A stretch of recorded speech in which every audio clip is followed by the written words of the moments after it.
So we've wrapped up 3 days of our annual spring meeting here in beautiful Ocean Place in West Long Branch, New Jersey. Why don't you start by telling us how is the dynamic in the room and the conversation amongst the ADs, SWAs, FARs, and all the administrators? Oh, the dynamic here was excellent. The energy in our room, the collaboration, and the interactive dialogue. This group is, they're not afraid to speak their minds, but they have respect for each other and respect for the vote at the end of the day.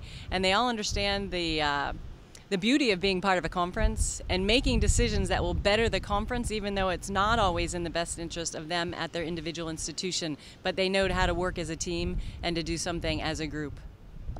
I know there was a lot of discussion on national topics. What were some of the highlights that were hit over our time here?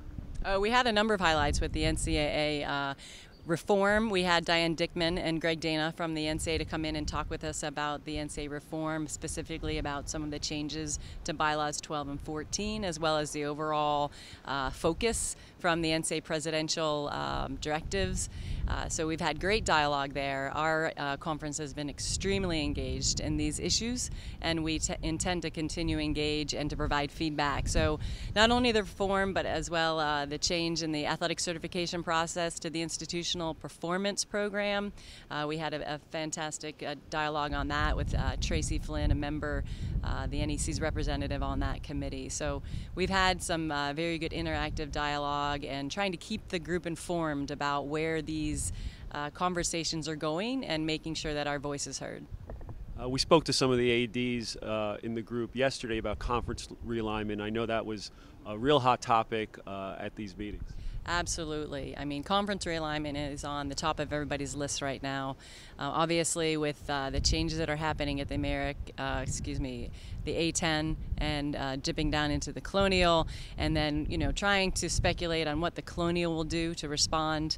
Obviously, the Northeast Conference, we have done a number of tremendous things over the last couple of years to strengthen our position, especially in the world of basketball, and we feel that we can be proactive or set ourselves up to have our membership continue to be stable, which it has been, and if need be, we can look to expand. So we had a lot of discussions, a lot of speculation and speculative discussions, but very positive because the NEC is in a great position right now, and we're very stable, yet I think we can do some things to make sure that we remain stable in the future. A lot of the conference realignment talk was spoken at the same time as we were talking about strategic planning for the conference, and I know that is something that's been going on.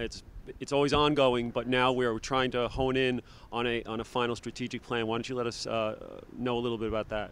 Absolutely. We have a strategic planning committee within the conference that has been working very diligently in the last couple of months to create a set of goals for our presidents to review in their June meeting. And these goals are furthering all of the conversations that the athletic directors and SWAs have been having over the last 18 months.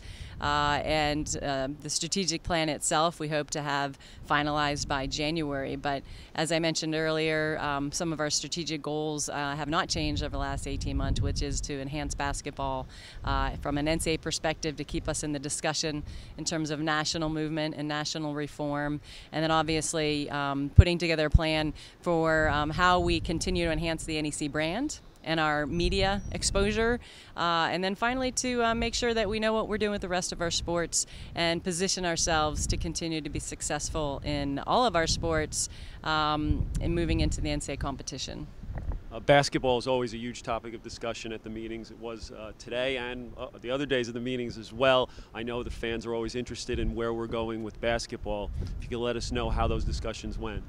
Basketball is always at the center of our discussions and has been this is my third spring meeting now, and we spend significant amount of time talking about basketball and how can we position ourselves for success.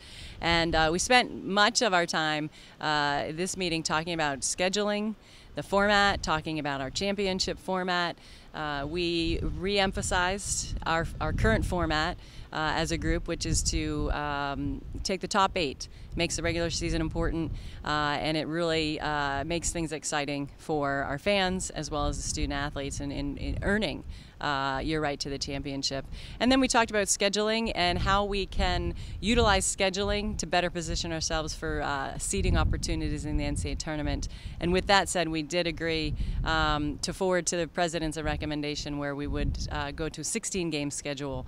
And that's something that we found, especially having had the opportunity to speak directly with Jeff Hathaway at our coaches meeting as the former chair of the NCAA basketball tournament committee, that the ability for our best teams to have that flexibility to schedule some up games, we felt that was really important for the future of the conference. So the 16-game schedule was a big movement for us to move towards.